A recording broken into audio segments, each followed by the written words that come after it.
And we're live. Right, hi guys. Welcome everybody. I can see we've got a load of people chattering in the chat already, which is fantastic. Welcome to our regular Tuesday Tat Chat show with myself, Nick, and my good friends are here. Hi there. Hi everybody. Oh gosh, I'm trying to find the chat. Hello everybody. Anyway, I've got nothing else to say. Okay. Right, I think we're there. Right, hi guys. Yeah, we had. Let's see who was first in today. Jason was first in. Jason Entwistle. He says, "Hi all. We came, we saw, we bought all the tat." Epic. So I'll say a few quick hellos just to get us started. There we are. People in. So we've got Panzer, £400 and down, Anne Hamilton, Chelsea's in there, Andrew Robinson, Twin Red Dragons. What's that say? Shing Bobs. Hi, Shing Bobs. Dr. Doodle-Doo, Heather, Amanda. Lots and lots of people have popped in to say hello. It's just the two of us today. It's not a guest week. Hopefully we will have somebody on next week. Haven't lined anything up yet. So yeah, we're just going to shoot the breeze, have a catch up. Definitely, yeah. I was just saying to you just before we went live about how I've done absolutely nothing today. Had one of those days where I ended up.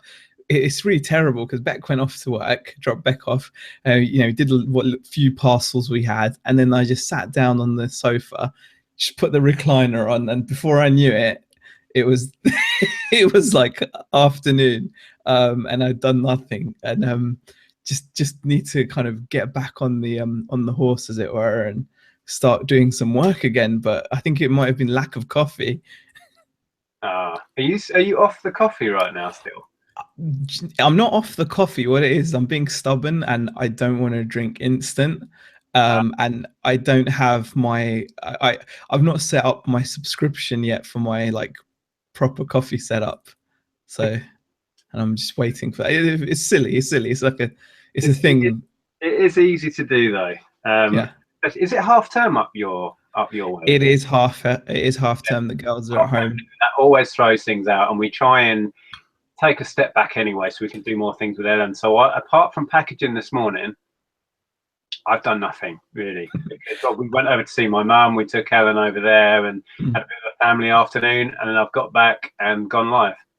Well, I think that's the thing. Like when you do this, you do it for the freedom, don't you? So it would be a shame if you were doing this as a way to earn income, but you then didn't have time for the kids when they were off at half term. The whole point is that you don't have to worry about things like that. So it's actually really nice in a way to do that, but you do have to make sure that you've done the work beforehand. Like ideally, what I would like is a situation where maybe we've got like drafts set up so that we could just make them go active during during the half term. So if you're not really planning on doing much work, it'd be great if you had like stacks of drafts where you could just make like 20 odd go live a day, and keep the activity, because we've just noticed like we've been doing really, really well recently, and it's just like it's just come to like a crashing dip, which is it's expected though, because I just haven't kept up with the work. That's it. Maintaining that input of listings and stuff is the graft of this, isn't it? Really. Yeah. I'm finding Amazon kind of saves the day for us quite often. If our eBay dips off because we've been not listing as much as we could, Amazon thankfully is there and ticks along for us and gives us that maintains the numbers for us, which is great because you don't have to do any more work once you send it off. And that's what I love FBA for. Let's see who else has popped in. We don't have a particular theme. There's a couple of things I do want to mention in a minute, but if you guys have got any topics or questions or things you want to ask, go ahead and ask. If you put question in the title, we should be able to spot it. So let's see who we've got in there. We've got Super Sunshine Thrifter. That's a new name. I don't remember seeing that before. It says hello from sunny Orlando. Oh, I love Florida. Wow, jealous. Great place to be watching from, definitely. It's Cargo Crown Hustlers in there. It says, hey, it's Moneybags Nick. Yeah. I'll spend that quick, don't worry. It will be, yeah, spent it already probably in your Well, mind. the big fat chunk went on our holiday, so that There you go. I paid off the holiday, so that's all good. Pete Taylor has got a question. Let's have a look. How did you and Zahir get to know each other? YouTube, essentially, wasn't it? Really? Completely, yeah. It was obviously I was watching reseller videos mainly from the States, and then Nick popped up with a video saying how he makes a living, and in the UK by reselling, and it immediately got my attention, as it has done for so many other people, and it inspired me to kind of start making videos. I remember making some videos where I'm showing like really like crappy items now and being really excited about them, some of which I've still got because they're that crap they still haven't sold 3 years later, but it's it's so just, cool. I mean, that's everyone's starting point, isn't yeah. it? But I keep them now. I keep them as like a memento. But yeah, it was YouTube. I mean, we've said it so many times that it started from there. Then obviously I commented on your videos, and obviously you then had to call me Dingo Ate Your Baby because that was the username that I have on my other YouTube channel. It's like a Seinfeld joke, so I just love Seinfeld, so that was my username for that. And then I thought, well, Dingo Ate Your Baby sounds like a bit of a silly name, because I'm like calling this guy Nick, and then he's like saying, all right, thanks for Dingo. It just sounded stupid, really. Yeah. Yeah. I remember it clearly because when you started making videos, there was very few of us, and when you directly referenced me, I was like, Andrew, this random guy has mentioned my name. Random. I love looking back at those videos and how exciting the whole thing was, that people were interested, that people were watching. You know what I mean? And then we struck up a conversation, and once your channel started growing, I said, well, come on and have a chat, and it kind of all stemmed from there, really. So. Yeah, we've got YouTube playing for our friendship. Yeah. Kevin Rosen, have you forgiven Z for jinxing the auction? It was not my fault. I may have over-egged it a little bit. It's a funny. I watched it back. It's so funny. We're all sitting there, and you're like, "Oh, it's gonna go up. I can't wait. It's gonna go up." And I'm sitting there saying, "Look, calm down. It's gonna. Don't expect anything." Yeah, it was funny. When I was on, I don't know if you guys have seen, but Lonnie Garage Flips has started a chat called the Six Pack. I think there's actually 9 of us, and it's rotating around channels.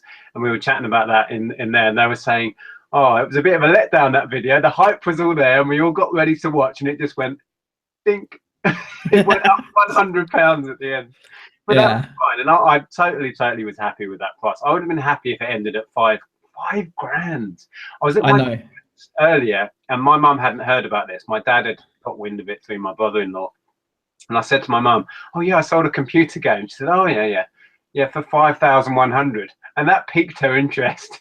Oh yeah, whatever, Nick, whatever. Like, what? Who would pay that much money? And I'm like, yeah. She said, was it something special? I said, well, yeah, it was from 1983. It was an Atari cartridge. She was like, who spends that on an old computer game? But I do need to say, the guy who bought it has been in touch. He's received it. He's set it up. He's happy. He's been playing it. And he messaged me and said, I'm going to be the world's best hardhead player. No doubt whatsoever. All this. So cool. I don't know if he's actually left feedback on eBay yet, but he's sent a message through eBay saying he's happy. So I think I can breathe a sigh of relief that that's done, over. Well, I'm guessing a lot of gamers now are going to be hoping that he's going to like release or like dump the code, as they say, or something along those lines, so it can be playable on emulators. I mean, that's obviously completely down to the buyer, but that's something that I think a lot of people are going to be hoping, so they can also get in on the action. But he might wait until he's completely aced it and become the best hardhead player. Yeah, I had a few messages and some of the threads on Atari Age forum, and that was about, is the buyer going to dump the ROM or whatever? And I was like, well, that's entirely up to him. He's paid a lot of money to have it, and if he wants to be the only person or one of a handful that are playing it, that's entirely his bag. He fronted the money. he can do what he likes. So I don't know. I didn't ask him. That's up to him. But yeah, Yeah. so happy he messaged, and he seems to be a happy buyer. Yeah. Let's just see what else we've got. Hold on, guys. Chat just jumped. I've got to scroll back to where I was now. Well, I mean, there's Chris Gotts is in the chat. He says, "Did you see the Schaefer pen and pencil set? Best pickup of my weekend." I've not seen that yet. No, you've piqued my interest there. Definitely, I want to check that out. Yeah, I do normally watch Chris's videos. I'm a bit behind. So yeah, what could that be? Schaefer. Oh, that's a make of pen and pencils, isn't it? So it is, yeah. wow. £400 and down says you need to enjoy those days. I'm guessing he's like pointing towards the days where you do nothing and or just chill with the family. Yeah, and I've said this many times, doing this, certainly for me, it's a lifestyle choice, and for you guys as well. So if you can't enjoy family time, if you can't enjoy taking your foot off the pedal, obviously you have to balance it with putting the work in. That's the continual struggle. That's the hard part. Yeah, that is the hard part, because you do fight yourself with that, because you say to yourself, "Oh, I've not done enough work, etc." But then if you feel like you're working like way more than you should be, because like I said, the idea is to have that time where, you know, you are there for the kids, you are there for, you know, for your family and whatnot. So it's nice to be able to do that. So yeah, but like you said, the balance is key, isn't it? It's because you've got to then obviously have the money to pay the bills and everything as well. So yeah, I mean, I was chatting with Andrew about this, because we had this little mini windfall from that game. A few people have suggested, why don't you take the month off? And we're not doing that, but we are feeling naturally that we're taking our foot off the throttle a little bit, because that's kind of given us that lump sum. Yeah, of course. So, yeah, I mean, yeah, if you get a sale like that, it's like, you know, it's like a month's worth of takings, isn't it, in one hit? So, you know, anything you earn on top of it, it is going to be just okay. Amanda says, I did similar, but then my new Fitbit vibrated and politely told me to move my ass. Yeah, I just saw that. Tiali has a question regarding sending a parcel via eBay International Posting Service. Is there any countries you would avoid? Well, if you're using eBay's global shipping program, you don't have to worry, because eBay, you just have to get it to Derby, and then they will take it. You know, they will take it to, it's their responsibility, to whichever country they ship to. I know that when people ship items out themselves internationally, sometimes they do have a few countries that they avoid. So, I mean, but that tends to come down to personal preference, doesn't it, Nick? Because you see some people that are like, oh, I'll never ship to Italy, or I'll never ship to Portugal, or I'll never ship to Nigeria, or wherever. But then on the other hand, there's people that are like, I've never had a problem with shipping to those countries. My problem is country X, you know, so it's... Yeah, it's personal experience. And when I was doing my own international shipping, I'm back to doing my own international on all of these video games, but I'm doing everything tracked, and it's worldwide flat rate. Because it's tracked and signed for, I'm quite comfortable. When I used to do worldwide shipping on lower value stuff, I'd just send it regular airmail. And the countries you can select certain countries to not sell to. And for me, it was Portugal and Spain. They were the worst, and Italy.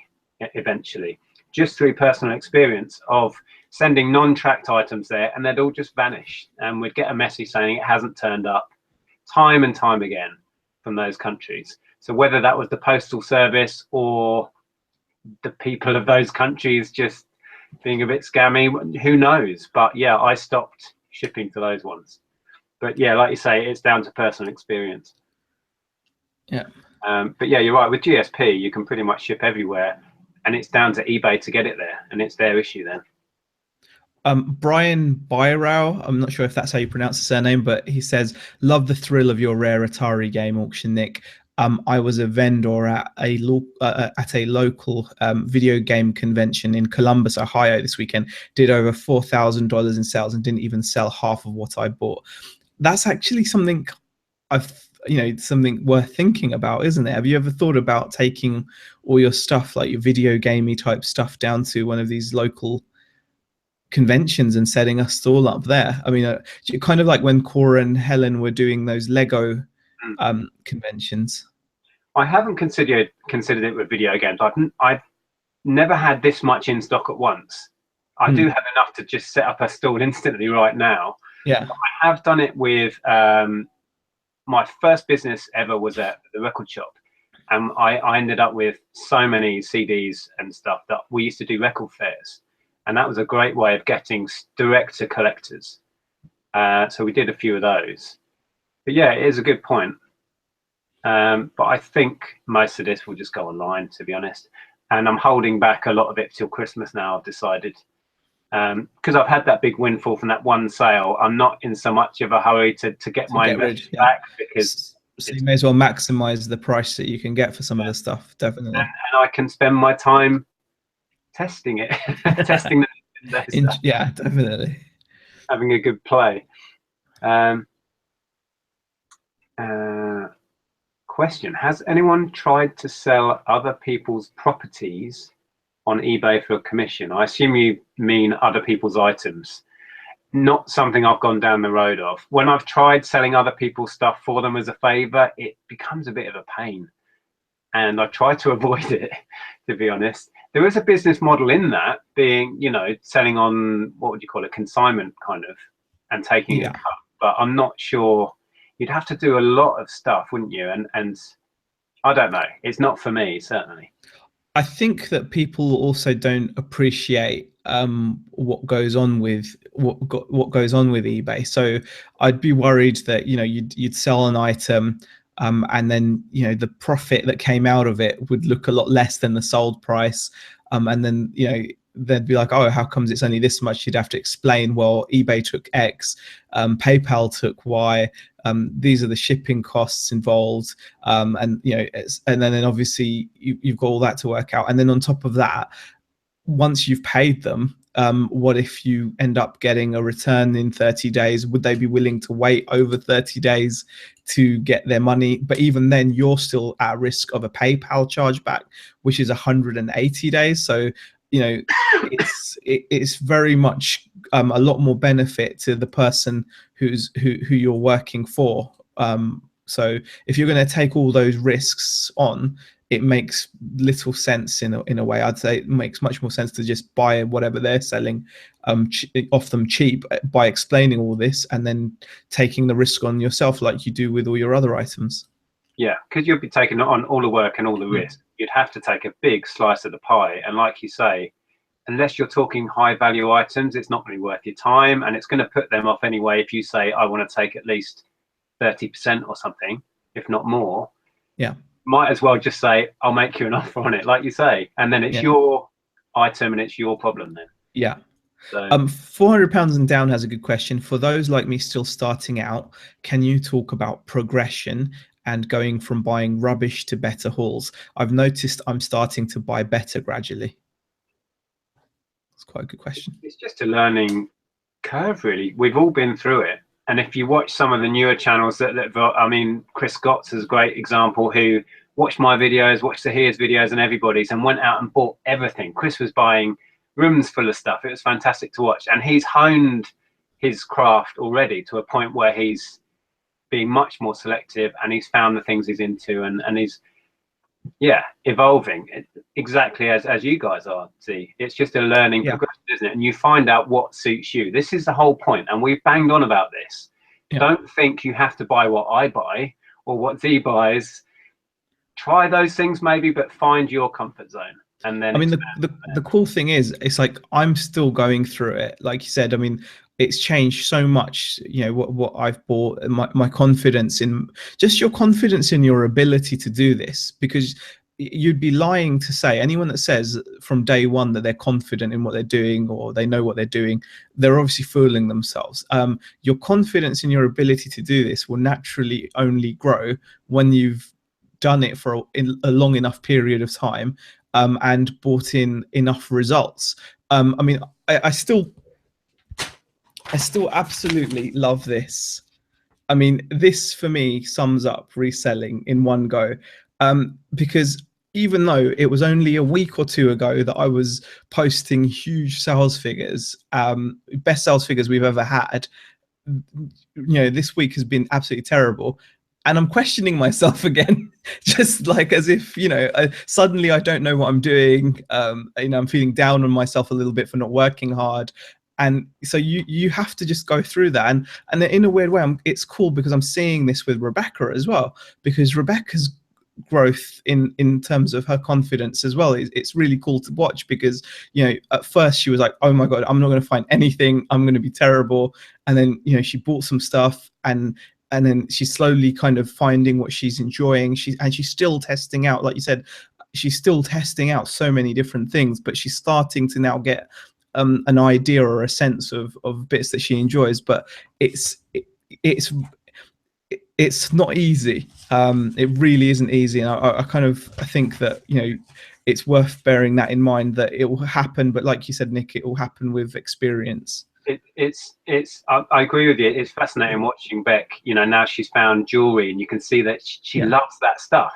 And you know when someone's showing something that they're into it.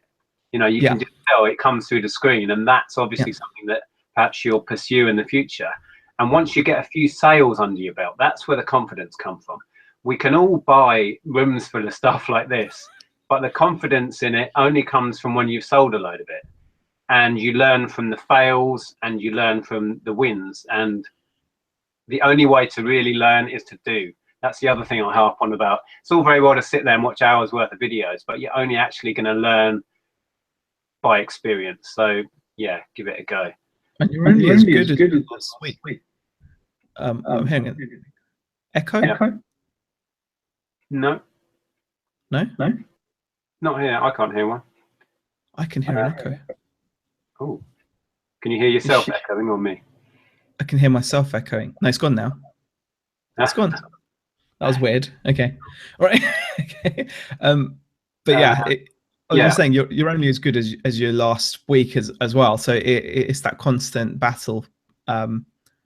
It is, and it's about keeping that momentum going. And you do have these high moments, and it's amazing how quickly the days roll on, and then you're like, I've just had a crap few days, and you start doubting yourself almost straight away. Yeah, it doesn't take much, does it? Yeah, it's like suddenly you're like, oh my god, I'm doing it all wrong. And then a week ago it was just like it says here. It's like, you know, it's working. You know, I'm good. I don't know why I get so down. I was wrong. I suck.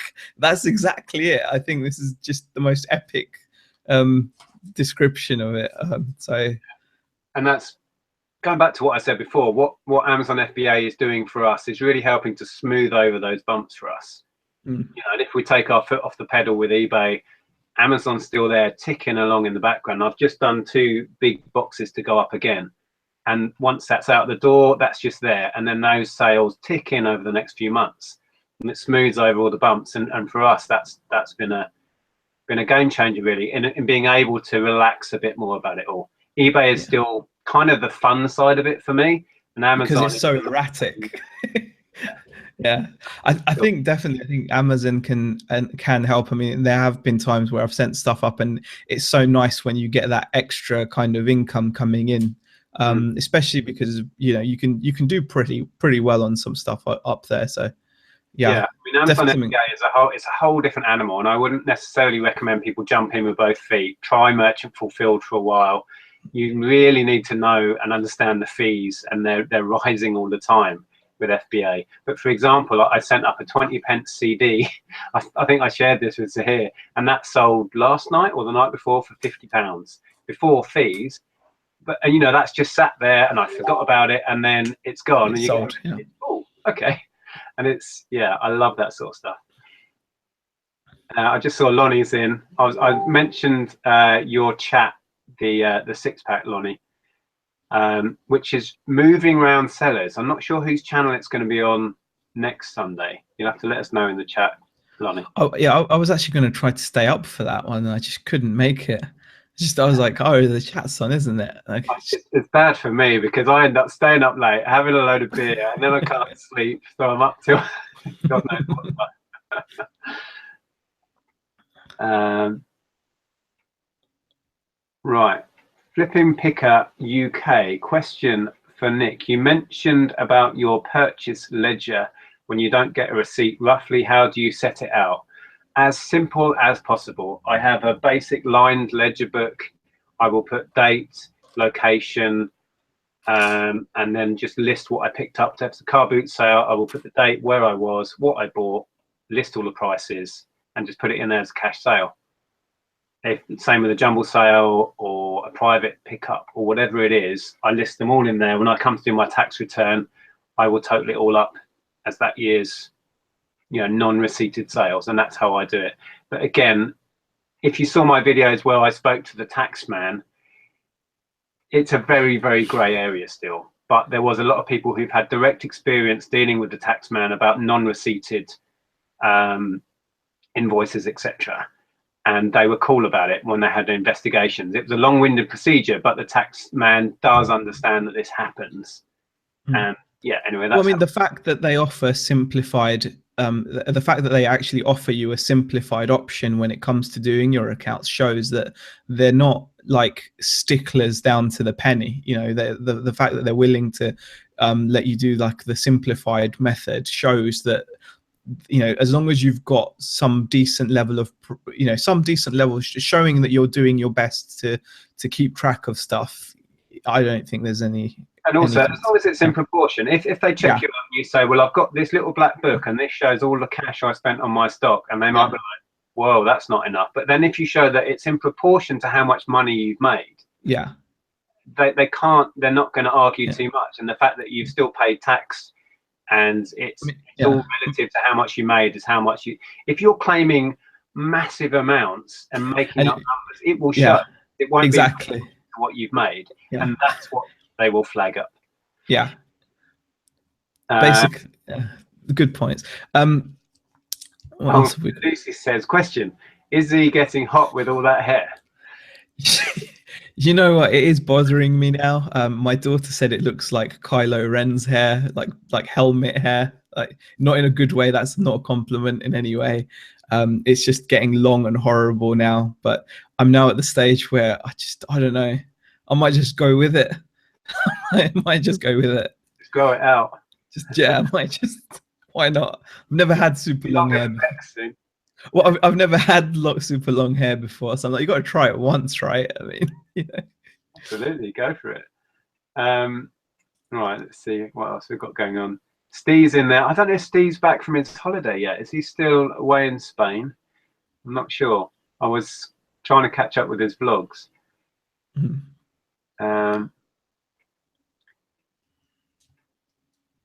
To be a success, this is Pete Moxon. To be a successful reseller, is it mandatory to grow serious stubble? It's part of the freedom. I don't have a boss who moans at me if I don't shave, so I don't shave. Exactly. You know what, Pete? I used to work in a job where it was demanded of you to shave every day. So. And it was horrible having to wake up and shave when you didn't need a shave, because that scrapey feeling and everything. And since working for myself, just like Nick says, the only time I shave is when the missus starts getting the hump about it. That's it. Yeah. No time to shave, just list. Yeah. If only we were just listing, apart from the 100. Yeah, no, there's lots of things we're not doing, not shaving, not shaving, not listing. Loads of things we're not doing. That's the thing. I mean, different people have definitely got different attitudes towards this. That I wish I was like as hardcore as that, like just working all the time. But then I think about it. I'm like, well, actually, do I wish I was working like that all the time? It kind of doesn't sound like a lot of fun. Yeah, everybody finds their own pace. But I think exactly. I think you and I are kind of cut from the same cloth in that self-motivating is so key to what we do. Yet we haven't mastered that yet. No. I'm totally honest. I haven't mastered that one at all. I just saw an interesting comment, and it's just jumped again. Twin Red Dragon says, Nick, I sold a DS game on Amazon to a France buyer, have left message saying the game is fake, Amazon is asking for paperwork. I told them it came from a charity shop, but they say they want paperwork. I've never had that before, so it'd be interesting to know how you get on. I don't know what to recommend, but obviously you can't prove anything. And I would imagine that's only going to, I don't want to, put a down on it, but I imagine that's only going to end up with them getting their money back, because unless you can prove it's genuine, tricky one. But yeah. It's frustrating when that happens. It is. I've never been challenged whether I've sold a fake item, so I wouldn't know, but yeah, hope that works out okay. Let us know next week if you have any further info on that. Carla asks, did you guys or anyone in the chat notice a sales increase when you upgraded your shop? Upgraded mine last week. It's definitely increased, though the gurus say it doesn't give you more exposure. I don't remember seeing a change when we upgraded our shop, which wasn't actually all that long ago for us. I did see a change when I switched to 10-day listing cycles, though. That helped. Definitely. Sales. Yeah. Barry says midlife crisis, growing your hair out. I think so. It's definitely along those lines, Barry. I'm not hiding from that. Elmo STM plays question. I paid for my Hermes through eBay and it worked out cheaper collected when tried on their own site. Also picked up a day earlier than the official site stated as earliest. Very strange. I've not used, is that shuttle thing that people are talking about through eBay? I'm not in that beta or whatever it is. I don't actually have an option for that on my eBay. So that's pretty cool, though. If you can get a discount on Hermes prices through eBay, and yeah, why not? It's pretty epic. Barry says, just Andrea to moan at you, Nick. Yeah, I need the thing. Andrea moans to be. This might sound weird, but Andrea actually moans at me to stop working. I take ages to get going. Once I get into my stride, I'm in here for hours and hours on end, and Andrea has to come in and drag me out. But yeah. Getting started is tricky. Stopping is tricky. Yeah.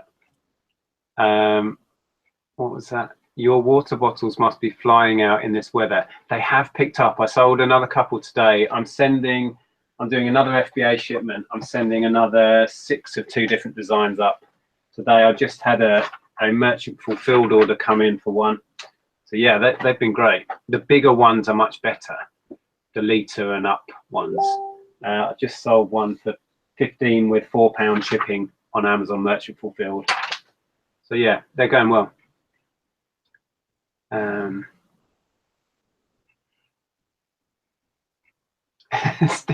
Steve Green says, I found peanuts in my beard. True story. Oh God. Steve's a whole other level of beard, though. I can't compete with that. Yes. Steve's got like a full-on beard, so yeah. When mine grows out to this point, my grey patch gets bigger every time, and so that's why I tried the beard thing, but like I just get itchy, and then I have to. I just can't. I'm not man enough, I think. That's right. Yeah, mine gets to about this point, and then I start looking like an old man, so I shave it off. Yeah, I know. It's just annoying because like when you're eating stuff and it starts like, I just don't like it. Then I have to.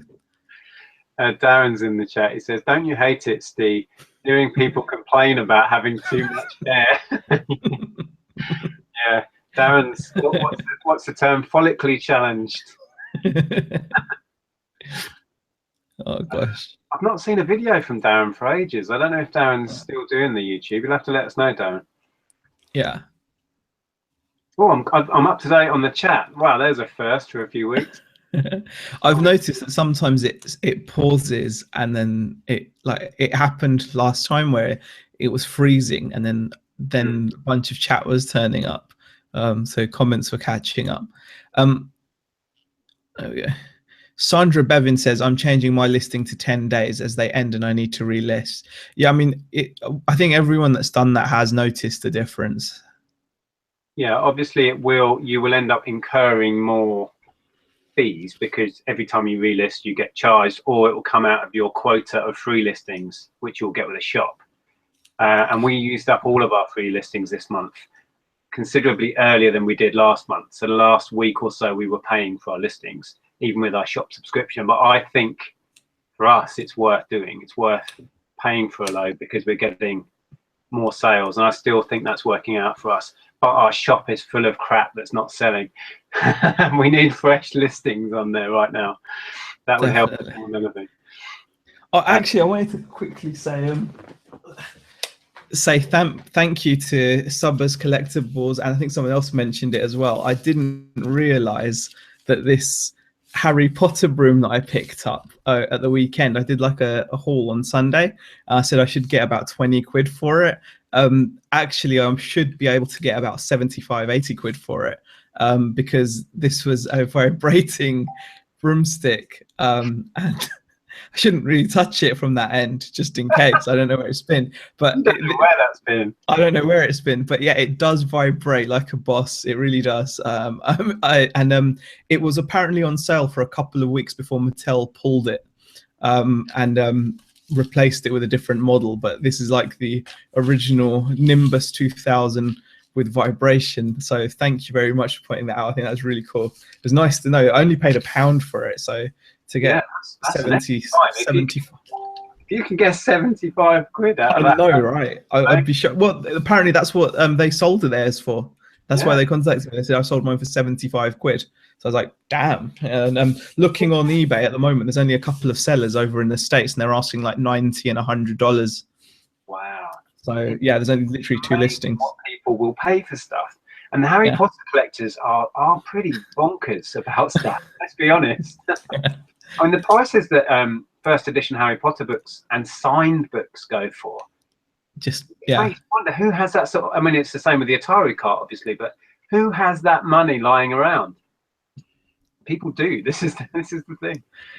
Sib K says, just had a look for 0 to 2 kilo Hermes parcels, and the direct charge is £2.79 on their website, but going through the eBay shuttle service is £2.70. So he's saying thank you for making me aware. Well, yeah, I mean, £2.70 is damn good value, especially if that's collected and collected as well. I mean, yeah, cool. Yeah. Paul Turner had a question in there. Do you guys source on eBay to resell on Amazon, on eBay or Amazon? I've dabbled in every version of that, as in I have in the past bought on eBay and sold on Amazon. I bought on Amazon and sold on eBay. I bought on Amazon and sold back on Amazon. And I've, as many people do, bought on eBay and flipped back on eBay. So there's ways of doing it across the board. I just haven't really concentrated on that for a long time. There's opportunities every day, every minute. You know, right now there will be stuff ending on eBay you could make good money on. I guarantee it. I think that's the thing. There's so many avenues to get stock, isn't there? That because sometimes you sit there and you think, why am I just not sat in front of the computer all day sniping things to resell? Because you could comfortably do it. I mean, I've had some amazing flips from eBay to Amazon and the other way around, and even eBay to eBay. eBay to eBay as well is very doable. And I just think to myself, why am I not doing it? And then you're like, there's only so many places your mind can be, and when you're as scatterbrained as I am, it's even fewer places. So it is about focus, and I've learned over the years to not stress myself out about focus. You can really only, I struggle to focus on eBay and Amazon. Just the 2 platforms is enough for my little brain. So yeah, sourcing is just, some people I'm sure will be way better at that and have fingers in lots of pies, but for me it's about focus. Just like people have got saved searches set up on eBay, saved searches set up on probably, I don't know, on Gumtree, on Spock, on whatever other platforms. Some people are really on the button when it comes to things like that, and they definitely do really well from it. Yeah, I mean, that's what the chap called Lee, who was going to come on this chat, and then he decided not to for whatever reason, and he stopped doing YouTube. Perhaps his business model was based entirely off that, sourcing online through eBay and Amazon and then selling back on those platforms. So perhaps his decision was that he didn't want to openly put it out there that was possible, perhaps, which I totally understand. Oh, got a live ka-ching. Let's have a look. I got £30, but it's not telling me for what. Take it anyway. I missed the message. Oh, someone's bought some of these little. I got these for free. Oh no, it was a Kenwood. It was a mixer. There you go. And someone's just bought a festival kit as well of little bottles that I actually got for free. I've been selling them at £10 before, and they started going. And I'm marketing them as ways to smuggle alcohol into festivals. That's my marketing plan. For wow, that's the title actually says "Alcohol Smuggle Festival." Oh my god. Yeah, I found someone else doing it, and I don't know whether they're selling them for me, but yeah. Well, people must be typing in, "How can I smuggle alcohol into festivals?" I don't know, but it's working, so I'm not changing it. No. I was going to touch on a little bit. You know, I shared that big haul. Well, some of it's left here. This is all going to Amazon FBA. I bought a big haul of about 300 just random CDs for 20 quid last weekend, and I just wanted to say that Ziffit, I've not used Ziffit before. I've always used Music Magpie. When I've tried Ziffit in the past, they seemed overly selective, and they would turn down loads and loads of titles, and I just got fed up with it because Magpie were taking the majority of stuff. But I persevered with Ziffit, and they were paying way more, like 3 times as much in some instances, than Magpie on the ones they could take. So it's worth persevering with the two. I ended up having both platforms or both sites open and scanning into both and then picking and choosing. And I've sent 4 orders off today to them. And I'm into profit on everything I bought already. That's fantastic. Yeah. Just by sending stuff to them. Yeah, Ziffit is worth a look. And I foolishly didn't do a search. If you're going to use one of these sites, search like Music Magpie code or Ziffit code. There was a first time, if you're going to try them now, do that search. You'll find a £5 bonus for your first ever transaction with them, which I didn't do soon enough. I found that afterwards. What a fool. Oh, what's that? There's a few comments about daring me to sniff the Harry Potter broom. No, I'm not gonna. I'm gonna leave it as is now. Oh, Duncan Naylor says £2.70 is not collected on shuttle, so the £2.70 service is a Hermes drop-off service. That makes sense. I'd prefer a drop-off service, to be honest. I don't like waiting for people to come and collect things. I prefer. Even when I do Amazon, I just take it to a UPS drop-off point rather than. And UPS started charging anyway, didn't they, to pick up? I don't think. No, I think if you make sure you put the tracking code in, it's still free. I think it's when you don't put the tracking code in that there was like a small £2-3 charge or something. But yeah, back when it was when we still had the clothing shop, I was using UPS to pick up, and then all of a sudden they were incurring a £2 pickup charge.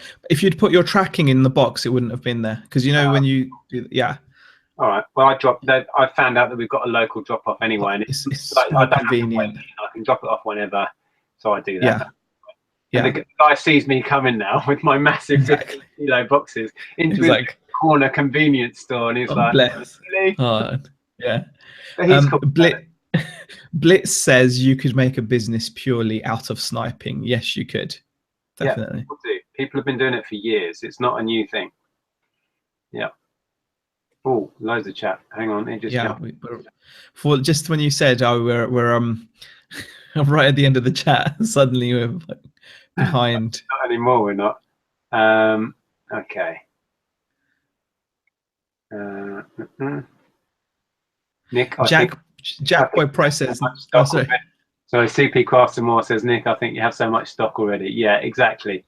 If I was in desperate need of stock, I'll be sniping like a crazy man, but I'm not in need of it right now. Jack Boy Price says, Nick, still trying to get my head around FBA. Would you be kind enough to do a video start to finish at some point? I'm struggling with scanning items in, etc., and knowing what to send in. You've got some videos for that, haven't you? Or? Not so much the scanning in process. Okay. I would persevere with it. Well, I kind of just threw myself in and went for it. And then I had questions and issues, and I went straight to Amazon, and they were so helpful, and they talked me through. I can't really see me doing a video showing me entering it all in and everything. I don't know. There are videos out there which do take you step by step as well. I think Michael Pierce. Yeah, all his videos are up. He is a really good teacher. He spells it all out, the methods and the process better than I could anyway. And so GilDaddy did a great one with packaging as well, didn't they? Where they had all their stuff in the living room back in the day, and then they showed how they had wrapped everything. Yeah. So there will be videos out there. I probably won't do an in-depth one about the fine details, but there will be people out there way more qualified to do it than I. So yeah, have a search around. But if you do, I was going to say, search Nick Hills at FBA. There'll be my couple of videos up, which you can have a look at. UK reseller, I really doubt anyone would want to buy a wig with my hair in it. Yeah, UK reseller says I cut bits of your hair off and make a wig out of it and sell it on eBay. No, I don't think that's going to happen. I was going to say, kind of off topic, but I was at my parents' earlier. Like I said, we took Ellen over there and just chilled out for the afternoon. And we got talking about this Atari sale, and then my mum said, "Oh, I bought a parachute on eBay." And I was like, "What'd you buy a parachute for?" But apparently it was one for like a youth group where they all stand around it and they have balls on it and you play games. So I was like, "Oh, okay." And we got into talking that these days eBay is a platform for everything. Way gone are the days where it was a collector's site. It was for, you know, collectibles and this, that. It is for everything. And my dad is a beekeeper, and he used to sell, I set him up selling little blocks of wax on there ages ago. He stopped doing it now. So I just randomly searched honey by the pound on eBay, and there's loads of sellers selling it on there. So I'm hoping he's going to go for it, because he does Datchworth, that's the village, like organic homegrown honey direct from the beekeeper. People were selling similar stuff from like Devon and Cornwall and wherever, up to 10 or 12 pounds a jar. He sells it on the doorstep at £5 a jar. So I'm like, there you go, Dad. How's the internet for you? And I said I could market it like, you get 12 pictures on eBay for free. A picture of him in his beekeeping outfit, a picture of him in his apiary with all of the, you see what I mean? It's, really sell the whole. People buy into a one-man band selling his honey. It's totally. People love that. Yeah. Direct from the bee. Artisan. Yeah. So hopefully, he was a bit concerned about how do I ship it out, but I found a cheap supplier of little polystyrene things you can put a jar in. They're actually designed to take mugs, like to put a mug in, polystyrene that fits exactly, but the dimensions of his honey jars are exactly the same. So for 35p each, I could get him these little polystyrene things. I bet he can sell his honey nationwide. So yeah, hopefully I'm going to get him set up with that. But it just goes to show there's a niche, there's a market, there's a buyer for anything if you know how to market it. Exactly. Right, let's have a look. Oh, Kirsten's in there. Hi there. Yep, Simon's saying, "Hey Kirsten, loving your vids." Yeah, if you've not checked out Kirsten's Curiosities, I think you can link to the channel from the chat, can't you, somehow? Yeah, if you press on the 3 dots next to Kirsten's name or anyone's name, it will say go to channel, and then you can subscribe to her there. Yeah, she makes some really fun videos about like, her antique booth and auction pickups. Yeah, some really random and out there auction stuff. I love all of that stuff. So fascinating. It's not really what I do, but I'm still fascinated in it. Yeah. Steve's off because he has to play bouncing balls in a bucket with the kids. Nice. There's a question there. Dean Goodman, do you recommend sites like Alibaba and DHgate for selling on FBA? I don't do it, so I don't have any opinion on it. I know a lot of people make money doing that, but it's not what I do. It doesn't mean I won't in the future, but yeah, there are plenty of people on YouTube talking about that. So yeah, go and check them out. And it's, I mean, there's plenty of pitfalls. If it's easy, then if it's easily available to you, it's easily available to everyone else. That's the problem. You know, the stuff they sell on Alibaba, it's so easy to access. And yes, they can put your company's brand on an item or whatever, but it's going to be really like crap quality from what I could tell. I mean, it's not going to be, you know, to get really good stuff, you've got to put the legwork in, and the people that do really well are the ones that have actually gone over to China, gone to the fairs and strike up proper relationships with these companies, so they can, because some good quality stuff comes from China, doesn't it? But if you're buying just like this off of, you know, off of their website, you're not going to get the good stuff. You're going to get like. But it also, I think it comes down to, if you are a creative thinker and you can find a niche or a way of selling something that nobody else is selling it, i.e. going back to the marketing thing, or you can build up a huge following on the internet, on YouTube or Facebook, and then direct market your product via links. That's where the money is on a lot of this stuff. You know what I mean? There might be 1,000 people selling it, but if you have a following, if you've built up a following of people, and you can then directly market to them, it doesn't matter who else is selling it, they want to buy from you. So yeah, look into that, or find a niche that nobody else has tapped into. Not many of them left with new products, but there'll be things out there. Or market a product to a different group of people. It's all about doing something different, not doing what everyone else is doing. You know, I've heard that fidget spinners is going to be the next big thing, so I'd get in on those. I think that boat has sailed. Oh, has it? Oh, bits. I think I saw them again at the boot sale. People selling them at the boot sale. You know, it's kind of hit saturation point when people have tables full at boot sales. Yeah. Do you know the terrible thing is, I'm actually now getting tempted to try one. I've seen so many. I want to try one now. I tried one. It was fun for about 2 minutes. Was it? Yeah. But I don't know. It wasn't for me. Let's see what else we got. Right. Oh, hold on.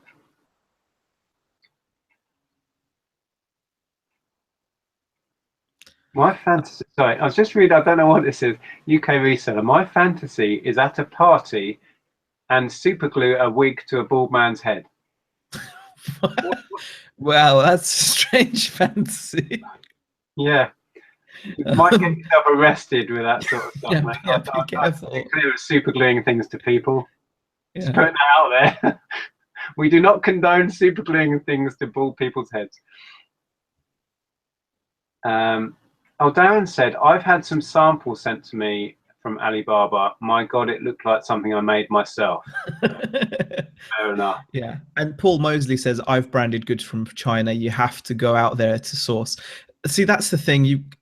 When it's that easy, a good wholesaler should not be easy to find. You know, these are contacts you have to build, and you know, iPods are made in China. Sorry, iPods. I'm showing my age. Sorry, iPhones. iPhones and things are also made in China. But look at the quality of one of those. You know, with the casing meeting at the edges, the screen. You know, look at phones, etc. Anything, and you can get knockoff phones. You know, sometimes you see people buying like really cheap, you know, Android phones or whatever that they can sell for 30 quid, but they're not in the same ballpark. They don't work as well, I mean, in any way. So you've got to do your research, like with anything, especially when you're having to order minimum quantities and things like that. Carp Fishing has a question. List on PC, phone, or tablet. I'm so much quicker on the PC, tablet, and phones slow me down big time. I only ever use the computer. Yeah, I've dabbled in all three, and I can type so much quicker on my Mac, and you know, deal with the pictures and everything so much easier. So yeah, it's Mac for me. And I list direct through the eBay seller window now. What do you call it? The just the online. You list straight into eBay. Yeah. I ditched my seller tool that I was using, paid for software. My Pat Rat has a question. Do you ever come across items that you can't figure out exactly what it is? Yeah, I have done, and YouTube has helped me a few times with that over the years. Yeah, I mean, most of the time I stick with what I know, and I'm looking for what I know. But yeah, I've ended up with stuff that I don't know what it is, Well, actually, the Atari cart was a good example of that as well. I knew it was an Atari cart. You Beyond didn't that, know what it was. not a clue. Yeah, I mean, Joe's channel, the guy we're talking about, My Pack Crap, Joe has a channel. Go and check him out. The stuff Joe finds and his wealth of knowledge that he has is awesome. Joe, if you're still watching, I need to message you and see if you want to come on and have a chat with us actually at some point. Yeah, I'd love to. Actually, I'm going to definitely check that out. I mean, there have been odd things that you do pick up that you have to research, and I think that's one of the fun parts of reselling is gaining the knowledge. Like you become mini experts in things. I mean, I've had, like I shared that craft haul at the weekend, and I really didn't have a clue about any of it. But I've had so much great help in the comments, etc. I mean, Lisa Fenn's come in there, CP Crafts, and a few other people have commented and let me know what things are, and plus I can see myself now sitting and watching the odd YouTube video just so I know what to bundle with what, just to get an idea. And I think that's one of the fun parts of reselling is when you start fresh in something and you have not a Scooby about what it is. And with those niche listings as well, really putting in a few hours of research to research the whole thing and finding those few keywords, because crafters will search with a keyword you'd never even heard of. Yeah, like finding those and the exact category. That's a huge category, the crafting one, finding out exactly where they go. But I wanted to ask you about that haul, because I loved that haul. That's so crazy. I would so much of it. Gone to town on that stall, like mad. It was so good. I wanted to ask you, did you just buy blind there, or did you give yourself 5 minutes to look anything up, or just went, this looks valuable? It was one of those where I had to make a decision because people were quickly arriving, and it was just I went in a way, when you said I bought blind, but I bought in the part of it that I could kind of get my head around. Like, as soon as I see some kind of electronics, and like I said, or weight, I know that sounds really stupid, but it's just, I was like, okay, how much for all that? So I got everything that was on the mat. I mean, she still had ribbons and she probably had a bunch of other stuff, but I got a good percentage of her stall in one go, which was really nice feeling. It was literally everything that was, and luckily, I think looking back on it, I've gotten all the embossing and that kind of side of things, like all the dyes. I've got a box full of embossing folders. I've got loads of dyes, loads of CDs. Those cartridges I mean, there's plenty there. All the machines she had, basically had all the machinery she had. What are you thinking you might get out of that? Have you had a chance to actually? Lisa Fenn actually is into crafting, and she reckons there's maybe 800 to 1,000 profit, but I don't know. I mean, doing the research I've done is, I think if I can get a good bundle together, the relevant accessories with the relevant machines, because I've got plenty of accessories to spare. What I'm thinking is the machines should get me about 150 for a couple of them. And a couple of them are going to be a bit below that, and there's about 4 machines, so that should get me about 400 odd quid. But the real money is going to be in those cartridges, because there's about 45 of them, and I've seen that their retail price, like new, is about 20, 25, 30 pounds depending. So used, obviously 15, 20 maybe. So from experience, when I've picked up big bundles and you try and estimate what you're going to get back, invariably ends up being more, because you'll have a few bits in there that you didn't realize were quite as good as they were or whatever. So I'd say you'll get those. I mean, for 115 pounds, I'm not concerned. It's just about doing the right thing and getting the right bundles, basically. I loved watching that video. I loved that. Like, you would have just been like, the whole thing would have just been swept. I think I would have just said, how much for everything? Everything you've got, everything. Well, cart fishing question is, Nick on for 10k turnover month with eBay, FBA, and bike sale. I haven't sold the bike yet. It's there, but we've surpassed that already. So yeah, crazy. It's epic month. Yeah, my next task actually is to sort these tools out. The office is still, you can't really see. Oh, there you go. Bit of a mess. There's tools and crap everywhere. The floor has vanished again. UK reseller Vinny says I've been selling fidget spinners for weeks. So his fingers on the pulse there with the fidget spinners. Oh, cool. So did you someone selling them? They say. Yeah, Vinny. I think Vinny's been selling them for weeks in this store. Ah, excellent. Oh yeah, So, well he's got the store, you see, so he's got that footfall and people buying over the counter. Brilliant. Oh, Joe, my Packrat says he'd love to. He says, I'd love to, Nick. You'd have to put up with a few interruptions as I'm at work during your show. Oh, okay. Well, I'll message you on Facebook and we'll see if that's likely to work. yeah. But yeah, we'll sort something out maybe. Yeah, CP Crafts and more says you did bloody good, Z. Yeah, CP Crofts commented there as well. Yeah, so I really appreciate the info. Yeah. You can just tell sometimes when you have a pickup like that, it's just got money written all over it, and that was just money. Now it's just going to have to sit in the to-do pile, because I thought to myself, wait a second, I already had stacks of stuff because I started to go through it all, and I was like, what am I doing? I've still got, you know. I am the worst for that. I've got about 5 things on the go. I've still got the tools out because I was halfway through photographing them. I've got an FBA shipment on the go. I've got another Magpie shipment on the go. I've got a load of books down there I was sorting out. Seriously, I'm like squirrels. If I concentrated on one thing and got it done, this place would look a lot better. It's just, yeah, not clever. I need to start a job and finish a job. That's one of my big. I think that's the thing, because I was starting to go through it all, and I was like, I'm researching this, but I've got stuff that's ready to be photoed and listed. Whereas this is just, I was just enjoying myself. I think, you know, just getting that knowledge. And CP Croft says meant to say you will need to check the blade on the cry cut machine. They go quite quickly. That's the other thing I forgot to show. She had a stack of blades. Like I've got a bunch of blades as well in the other side of that bag, so that we should be good for that. Cool. Which is epic. Maybe bundle one with a machine, and then I bet you could sell those blades on for good money. That's just it. Yeah, I mean, I just want to make sure I've, you know, create an attractive bundle for each of the machines.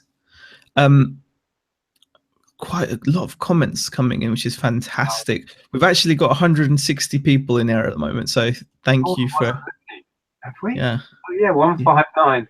Yeah. I still can't believe when we live streamed the end of that cart.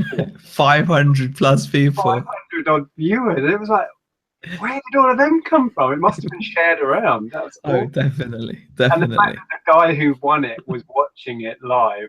It's just, how often do you think that has ever happened? Somebody's watching a live stream of a listing and then won it live. Yeah, that's pretty epic. That's so cool. And the fact that he's now got it and he's messaged me and is happy, I'm just, tell you, when Andrea opened up that message, I was like, come on. I was a little bit paranoid something was going to happen. I mean, we're still not quite out of the woods, but he's such a lovely chap. I can't see him doing a charge back or something. Well, I think with items like this, in a weird way, they tend to be, you know, not to, I don't want to be the one to jinx anything, I should add, but yeah, but I find that when you're selling items that are more unique, that are rare, that are in demand, I find that the people that you're dealing with tend to not be of the kind of nefarious sort, should we put it? I mean, like, they tend to be more communicative. Just last week I sold £500 worth of hi-fi to a guy in Hong Kong, and you know, I could have had alarm bells ringing, you know, oh my god, especially because one of the items I had to ship myself, it wasn't covered under GSP, so half of it was GSP, half of it wasn't. But the guy communicated with me, you know, regularly, and when he received it, he was happy and he wanted to share that, you know, it sounded brilliant, because he was looking forward to it. And you tend to find that with that level or that end of things, you tend to have less hassle, because I used to often wonder, like, wow, see these people selling like £1,000 items, etc., and it's like, you know, wouldn't they be worried? And in a weird way, it's, you worry less. Yeah, but also I was going to say, selling an item of that considerable value, I mean, that's clearly our biggest sale ever. It was quite a stressful experience. And we're so used to, I mean, a lot of what we sell is 10, 20 pounds, whatever, day in, day out, churning it over, and then a few hundred, 200, 300 pound sales. And that's comfort zone for me and most people. When you get up to that, I'm not begrudging the sale. God, I'd do that every day if I could. But there was an extra layer of stress involved in that. You know what I mean? Yeah, I think that goes beyond like the comfort of, say, the £500 sale or £600, that, because it goes all the way around to like another level of value, doesn't it? So yeah, I can imagine that. Like, I was going to say that £5,000 is just like, you know, I mean, it's just, you know, it's £5,000. I know, still sinking in that one. Yeah. But the chap, like I said, he's been messaging, and he's a lovely guy. And I sent him a letter with the cart, you know, thanking him for the purchase and hoping it got there safe, etc. And I said to him, because I knew he knows that we do YouTube, and he mentioned that, etc. Yeah. And I said to him, could you do a video of yourself showing the cart and playing it, because that would be fantastic, just to round off the whole story on my channel. And he said that he would love to, but I can't remember how he worded it. He was a prominent figure, or he had an office of authority or something like that. So he can't put himself out there. So whether he's a government official or somebody high up in a company, which would make sense if you're going to throw down £5,000 on an old cart. So yeah, but he was perfectly open about the fact that he can't put himself out there. He's not even allowed on Facebook and stuff, apparently. So if you're watching this one, mate, I think Marcin was his name. Totally get that, and that's cool. But it would have been nice to have seen the guy playing it, just around it all. Yeah. Oh, someone's mentioning Flat Eric in there. Simon Mitchell sold another Flat Eric the other day for 50. Wow, 50. That's cool. Never sold. You know, I've never sold one. I don't think, Nick. Never come across one. I think I've done 3 of those now, but Wow. I've got 40 on mine, and I was quite happy. So that's a good price. Do you use very rare. Someone just asked, do I use my Hermes? I do for bulkier stuff, yes. Yeah. Where are we at on time? Oh, we've been going an hour. We'll keep going for a bit if you're okay, Z. Yeah, I'm cool. Zahir, a question for you here. Aidan Sinclair asks, Zahir, have you ever thought of doing a vlog, day in the life of a reseller? Would make a good video. You've done some like that. We've done similar ones. Yeah, we've done similar ones like that. Yeah, I mean, the whole day would be quite boring, I think, unless I was doing something exciting. But then that wouldn't be like a regular day, would it? I could just feel myself sleeping on the chair, like snoring. Yeah. I did one like a year or so back, and to make it interesting, I had to do fancy edits and stuff, because it was pretty dull. It was like me doing email, me doing packaging, me doing a bit of listing, me going to the post office. So I had to edit in things like making a cup of tea and make it look cool. But yeah, most of it is pretty dull, unfortunately. Carp Fishing has a question. Backlog. Does he plan to get more of a backlog this year compared to last? Storing it all can be a pain. Nick, we need to see your attic. My attic is embarrassing. I can't imagine. I think you've got to do a tour video of the attic, surely. Oh, You can take a light up there and just show that. Have you still got all that sports stuff up there? Yes, it's never come down. We took out a load of swimming gear and got rid of that, sold that off, and I think that is it. There's boxes and boxes of that, and there's also a mega haul of like big chunky like plastic plumbing gear that I bought 2 years ago. There's about £1,000's worth of plastic irrigation plumbing fittings up there, and I don't know what else. It's not as bad as it was, because we took all of the clothing down, and Andrew's been going through that, and we've been clearing a lot of that, and she's been working. She's got piles of ironing. That's the trouble. So I did bring down all the clothing, and I got rid of a load of old appliances and stuff and sold that off. That reminds me, our iron's busted. We had a really nice Tefal steam generator iron that we paid a whopping £8 for at the boot sale, and it's finally given up the ghost. Oh man. See, I feel so much better about that. Imagine if I'd paid retail for that and it'd broken like 100 and whatever quid it is. Definitely. Talking on buying things, I'm going to buy a snowball, I think. Although I did watch a review on YouTube, and the guy had to be super close to it for it to register, which would be useless for Yeah. doing this.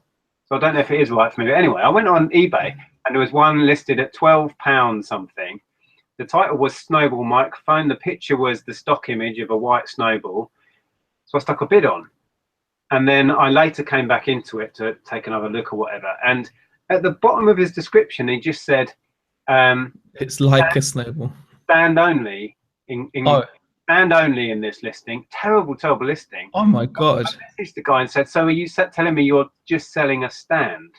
Oh my God. But the listing was Snowball Microphone. The picture was the whole thing. And then he just put right at the bottom in size 8 font. Yeah. Yeah. And it was worded like really ambiguously, like this listing is only a stand in this listing. I don't know. So I messaged him, but my bid's still on, I think. Yeah, but I'm not sure about the snowball now, because if you have to be close up to it, it's not going to.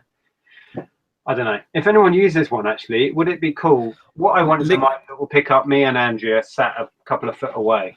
Liquid Gaming says, I use the blue snowball in my videos. They're not the best, he says. I've heard the Yeti is the one to go for if you want a good USB mic. I think it's more expensive though. But I've heard that it's called the Blue Yeti. Yeah, that's like the next sort of step up, isn't it? From the snowball. All right, I may have to do a bit more research because I just want one that will pick up from here and me here, because the sound quality on our videos, well, this one now probably as well, is terrible. Okay, oh, we've done that one.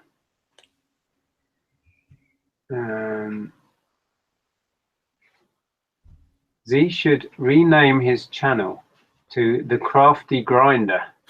God almighty. The Crafty Grinder. Yeah, you'd get some funny searches. Yeah, I think. Grinder. Oh, Vinny's in there. Says, oh, Darren actually says, I have a snowball and a Yeti. Had issues with the Yeti. The snowball works all right for me, really. You find, Darren, that it was picking you up. Were you using it for YouTube and sat a distance away? Actually, I'll message you on Messenger later and we can have a chat. Because we probably need to wrap this up. We've been going an hour and 12. Yeah. If there's one last thing we'll touch on, then we'll wrap this up. Oh, carp fishing's actually mentioned the snowball. Hold on. Oh, it's jumped. Snowball. I use one. You can be a good meter away from it. Works fine. Snowball is huge when you first get it. Okay, that's interesting. The guy that was reviewing it, you could barely hear him when he was here, and then you got a really, really nice, clear sort of radio sound when you were up close. But I know it does have 3 settings on the back, so I don't know. I'll chat to Darren about it afterwards. Right, let's do one more. What's that that's just come in? Do you ever get a buyer say there are parts missing from an item when you know they were there when you wrapped it? Yes. I've had various examples of that scenario. And what I do these days is, well, you have to take it on a case-by-case one, but quite often I will just say, send it back. And it won't work every time, but quite often they will realize, oh, he's not playing ball here, because quite often it'll be they're fishing for a £5 off or a part refund. But if you know what you sent, they will feel guilty when you say, oh yeah, that's fine, send it back then. And they won't send it back and they'll go away. Yeah. Yeah. So within eBay's rules and regulations, yeah, call their bluff, I would say. But yeah, cool. Hope that was helpful. Did you have anything else you wanted to touch on, Z, before we wrap this one up? No, I mean, we'll, I think that's it really. Yeah, nothing major. So if you're not already, obviously subscribe to Z's channel. You go live every Friday. That's right, yeah. Every Friday, me and Beck have our chin wag. It is the chin. I get confused with the Tat Chat and the chin wag all the time. I get confused with this and our Sunday one. I've called the Sunday one Tat Chat a couple of times. Yeah. So yeah, thanks for hosting with me, Zahir. We will be back next week with another Tuesday one. I haven't sorted out a guest yet. I will chat with Joe. Maybe that'll work out, or maybe get one of the reseller 6-pack guys on. I would love to get some of those guys on. Some really cool guys. Ronnie Hart, over there, and Golden Finger Picker. Great, really interesting guy. Got a fantastic channel. So hopefully I'll be able to sort out getting those guys on at some point. Oh, that would be epic. Yeah. Yeah, that would be good. I've started watching a lot more of those guys since I love, yeah. I mean, Golden Finger Picker and Ronnie Hart are two of my favorite resellers, on just because they're so straight up. They're just, you know, they're just fun. They're real. They know what they're doing. I love their attitudes, and their shows are brilliant as well. So yeah, definitely would be great to have them on. Tat has so much experience, and like you say, he just cuts to the chase.